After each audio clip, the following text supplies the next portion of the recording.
Lebih dari 1.500 peserta mengikuti Festival Ratoh Jaro 2019 yang diselenggarakan Pemda Aceh di berbagai daerah di Indonesia. Festival tari tersebut diharapkan dapat mengenalkan budaya serta potensi wisata Aceh kepada masyarakat luas.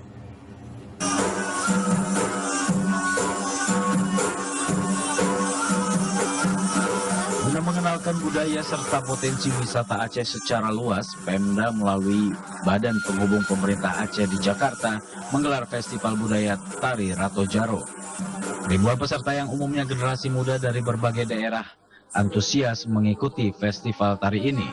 Tari Ratoh Jaro merupakan seni budaya mengandung pesan moral dan agama tersebut, juga memadukan kekompakan gerakan, keindahan dan kerapihan meski dengan gerakan cepat.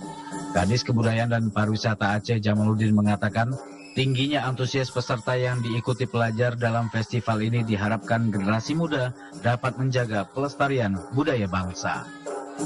Nanti mungkin dari Badan Penghubung bisa melihat apakah nanti bergerak ke daerah Jawa Timur mungkin, sehingga kita juga di samping memperkenalkan tari dan budaya Aceh kepada masyarakat di Jawa ini, tentunya harapan kita juga bisa menarik jumlah wisatawan dari Pulau Jawa ini ke Provinsi Aceh. Dalam Festival Tari Ratoh Jaro, Kementerian Pariwisata mendukung pelestarian budaya yang sejalan dengan pengembangan wisata Indonesia, khususnya di Aceh. Aceh itu unggul dari sisi alam dan budayanya.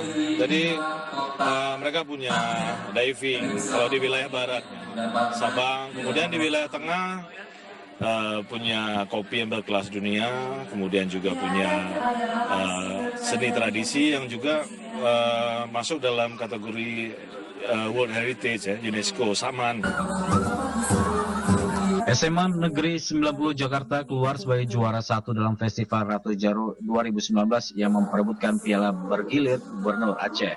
Seperti diketahui pada perhelatan Asian Games di Jakarta tahun lalu, Tari Ratoh Jaro merupakan tarian pembuka yang mampu mengundang decak kagum banyak orang.